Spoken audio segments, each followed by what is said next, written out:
Darren, I don't know if you're Nostradamus, but the other day you said, well, one of these days shots are going to fall. Did you just have a feeling? Just thought law of averages? Obviously, they fell tonight. We put up some bigger rims for this one, yeah. No, I just thought I thought our defense got us started though, because we were able to get in the open floor and then got some open transition ones.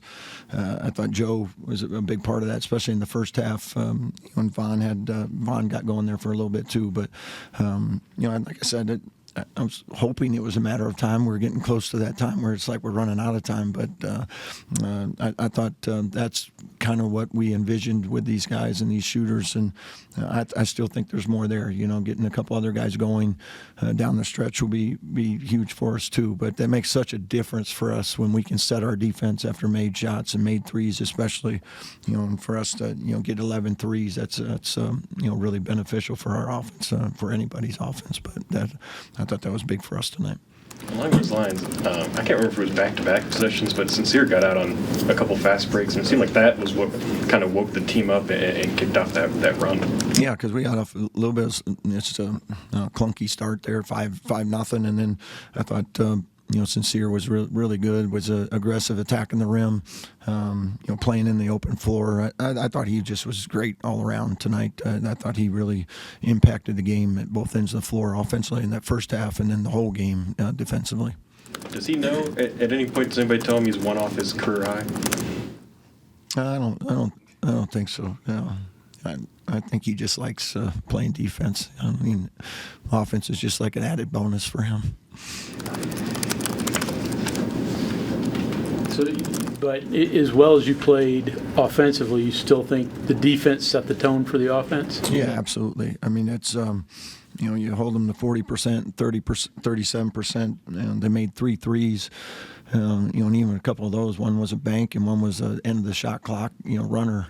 So when we get to play, not taking the ball out of the net, and now we can play in transition. The more often you can do that, the better you're going to be with your offense. And for us to play a full 40 minutes, that's what I was most satisfied with tonight. Was it wasn't just the first half. I thought the second half, we held them to 37%. So when you're trying to close out a game, when you have a lead like that, I thought we did a good job of extending that lead and then holding on to it. Obviously, on the defensive end.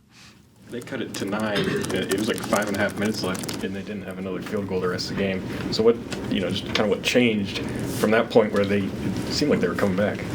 Yeah, they did a nice job there. I thought we had a few tough possessions offensively, a couple uncharacteristic turnovers in that stretch. But again, I thought when it got to that, I thought we really dug in and were able to keep them from getting into the paint, getting those shots at the rim, and made everything difficult. And then our offense did just enough. I thought Joe had a big 3 there fairly late, 4 minutes ago or so when it was at 11. I think it took it back to 14. And then Javon, kind of really just finished that thing off. KJ had 3 steals in about 11 minutes of play. How big was he tonight? He's slowly started to come around in slow moments, but tonight it seemed like 3 big steals for him. Yeah, I thought KJ was great. I mean, he played 10, 11 minutes, and he was a plus 14 while he was on the floor. That's having an impact, a really positive impact. And sometimes that number is misleading, but he was a direct result of that. I thought he was tremendously active, got his hands on balls, got some steals there for us that led us into transition. He got a couple of his floaters down as well. So, I thought he had a really good, solid game for us. Ellett and Reynolds had 40 the first meeting, only 10 tonight. Coach Dixon mentioned Reynolds in foul trouble basically the whole game. But overall, what was the big difference on those two? Yeah, I thought collectively, we had talked when we played them there, they just had too much space to play in. And, we were aggressive on them, but there were times where we were so aggressive that we were getting too close and they were getting downhill. We were, so aggressive we got, fouls. But more importantly, I thought the backside of our defense was much better than the first time we played them. I thought our bigs did a much better job of helping keep them in front, and then our gap help and gap presence was really good too. Coach Sincere has told the story before about how he's been putting in the work to try to develop his offensive game, and I was wondering, can you elaborate on that a little bit? Like, is it before practice, after practice, both? How much does he actually how serious does he actually take the work? I mean, is it important to him that Yeah, he, Buck puts in the work now. He's in the gym, and he's constantly trying to work on his catch and shoots. He's working on trying to get in the paint and finishing with some mid range and things. He just got off to, I think I said early in the year, he got off to such a tough start, and it'd be hard for anybody not to let it get into your head a little bit. But you can see these last few weeks he started to break loose of that, and now he's just playing, and that's what we need from him. We know what we're going to get on defense, and now offensively we're getting them a little bit more in attack mode, a little more confident, and that's really helped our offense. kind of tried to play it off tonight? I think his quote was points, that he's more known for his defense, but I mean, the kind of offensive game he had, I mean, you know him. I mean, do you think this will be something he remembers? Yeah, don't tell him that. Just let him keep focusing on his defense. Yeah, I don't want him to think he's the offensive guy now, not the defensive guy. No, he's been great. I mean, he gives us so much positive energy out there. When you have teams and trying to give the other guy the ball to bring the ball up the floor, that means you got somebody that is really having an impact on the other team. Coach, you may have seen this, or maybe you haven't, but a lot of people on social media are really loving the clip of you going out there and clapping up a door to Andre after getting that loose ball and calling the timeout and picking him up. Can you just talk about your excitement that you feel whenever you see your guys make hustle plays like that? Yeah, I love that. I mean, he's on the ground, 7-footer, and he's diving on the floor and calling timeout. That's what it's all about. So, I think I might have pulled something getting out there, but that's a big play, and those are tone-setting plays. Like when you're trying to, at this point in the season, but any time in the season, that's who we want to be. We want to be that team, and we want that to be celebrated by not only their teammates but coaches too. I think he was even pretty excited about that one, so it was good. Yeah, Yesufu knocks down 4 3-pointers for you tonight. I mean, can you talk about how he's been a contributor as of late?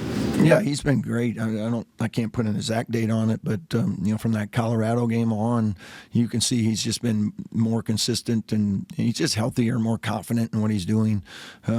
He's helped us win some games. He's been really critical coming off the bench and giving us some very, very valuable minutes. And it's nice, like when you have somebody that can come in and give you that spark, and he's done that. Darren, a lot of your stuff on defense, people kind of focus on the perimeter, just hawking the ball, but you guys really made it difficult for them around the rim tonight, too. I don't think you were too happy about that Saturday, but just was that a point of emphasis? Was that more towards what you want? And as a team that's not very tall, make them, I forget, like 12 out of 26 on dunks and layups. Yeah, I thought we did a good job. Again, I thought our gap presence and when they did get in there, we were pretty disciplined, a lot better with our wall ups and staying vertical, not leaving the ground for shot fakes and stuff. But overall, I thought Amani E were really, really good down in that interior. Taking away their post touches, but then also providing that support for any dribble penetration that came their way. Does that help the perimeter too? Like if there's nothing inside, it's just like it's one less thing to worry about, or the ball may not be coming out if 3 people are surrounding it too. It makes it, I guess it's probably pretty obvious, it makes your life easier on the perimeter. Yeah, no, it does. And they don't post it a lot. I mean, they're a little more heavy ball screen and roll type team, where Texas Tech, that's what they do. They throw it in there. So that was part of the difference too. But overall, it's just nice when those guards know that, hey, I got help behind me. So I can be a little more aggressive on the ball. I can be a little more aggressive trying to get through a screen and not as worried about a back cut, when you're trying to be physical and get through those screens. For your game coming up this weekend, how do you possibly get ready for a team that just fired its coach?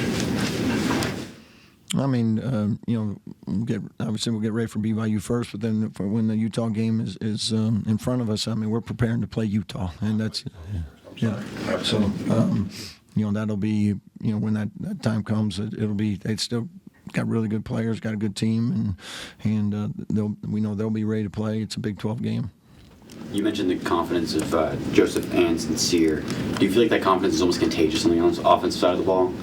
Yeah, it's like hitting in baseball. It seems like when one guy gets hot, everybody gets hot, and sometimes as coaches, you're like, hey, let's save a couple of these, But yeah, that confidence I think spreads throughout the team, and you can go in stretches during the season where it's like you go, 3, 4, 5 games where everybody just feels good, and they're confident, their shots going down, and then you have stretches where everybody's like, I'm missing all the easy ones, but and that's why we always talk about just hanging on your defense, and then those nights when you got it going like tonight, hopefully you're going to be highly successful, and that's I'm hoping we got a few more of those left in us. How important was it to win tonight at home before you have to go on the road for 4 or 5 days? Yeah, I mean, like we've talked about, they're all critical this time of year, but we had this home game before you go on a 2-game road swing is it's a big game. It doesn't mean your season's over if you lose it, but it certainly puts you in a tougher spot. And I thought the guys came out with a great mindset tonight. They know they're playing for something, and I thought they came out and really showed that. Coach, thank you. Awesome, thank you all.